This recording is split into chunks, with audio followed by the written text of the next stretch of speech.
صلی اللہ تعالیٰ علیہ وسلم کی حدیث پاک سے یہ بات معلوم ہوتی ہے، قیامت کے قریب جو مومنین کی جماعت ہے وہ کیسے ختم ہوتی چلی جائے گی۔ فرمایا گیا پہلے اچھائیوں کا حکم دینے والے ختم ہو جائیں گے، یعنی جو پازیٹو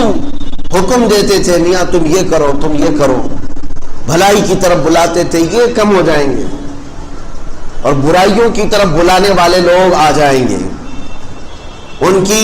کثرت ہو جائے گی۔ پھر چند دنوں کے بعد امت میں وہ جماعت آئے گی جو برائیوں سے روکتی تھی، وہ بھی ختم ہونے لگ جائیں گے۔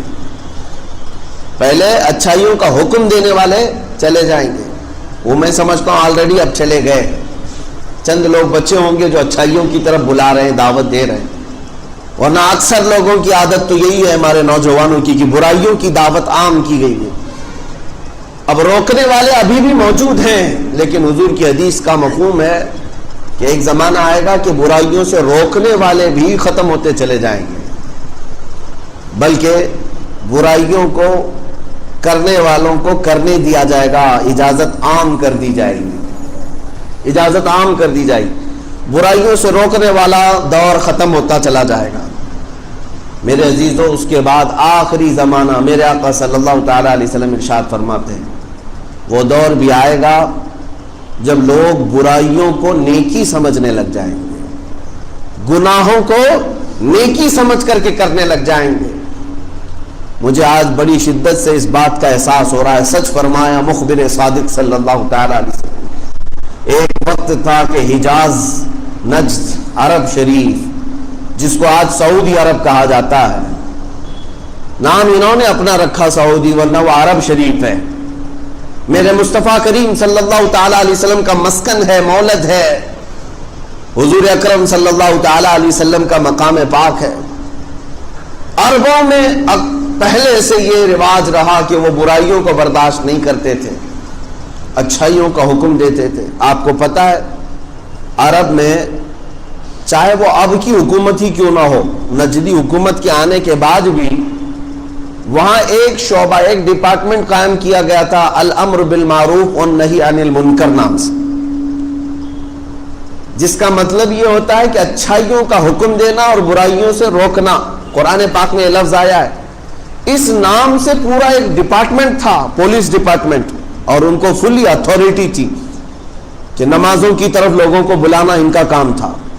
الامر بالمعروف والنہی عن المنکر والے ڈپارٹمنٹ، ان کی حیثیت اور ان کی ویلیو پولیس سے کم نہیں تھی، وہ کسی کو گرفتار کر کے جیل میں بھی ڈال سکتے تھے، ایک پورا ڈپارٹمنٹ تھا۔ شاید ہو سکتا ہے آپ لوگوں نے کوئی سعودی وغیرہ کے وزٹ کیے ہوں، پہلے تو جانتے ہوں گے نماز کے اوقات میں یہ اپنی کار لے کر کے گھومتے تھے، ساری دکانیں بند کروا دیتے تھے کہ نماز کے وقت تجارت نہیں، صرف عبادت ہوگی۔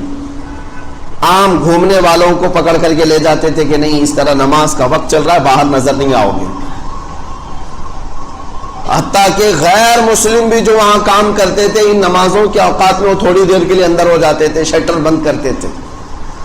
یہ حالات تھے، ایسا نہیں کہ یہ انہی کے ہیں، بلکہ عرب میں پہلے سے یہ رواج رہا ہے نمازوں کا اہتمام کرنا اور دعوت دینا۔ یہ انہی کا ایجاد کیا ہوا نہیں تھا، امت مصطفیٰ صلی اللہ تعالیٰ علیہ وسلم میں برسوں سے وہاں پر خیر کی دعوت دینے کا نظام تھا، اور برائیوں سے روکنے کا بھی معاملہ اتنا سخت تھا کہ چاہے وہ ترکی حکومت کیوں نہ رہی ہو، خلافت عثمانیہ کا دور ہو یا ان سے پہلے خلافت بنو عباس، خلافت امویہ یا خلافت راشدہ، ان سب زمانوں میں عرب میں حالات ایسے تھے کہ برائیاں کرنے والے کو اتنی سخت سزائیں تھیں کہ شراب پیتے ہوئے پکڑے جانے والے پر کوڑے لگائے جاتے، زنا میں اگر رنگے ہاتھوں پکڑا جائے تو اسے سنسار یا قتل کر دیا جاتا،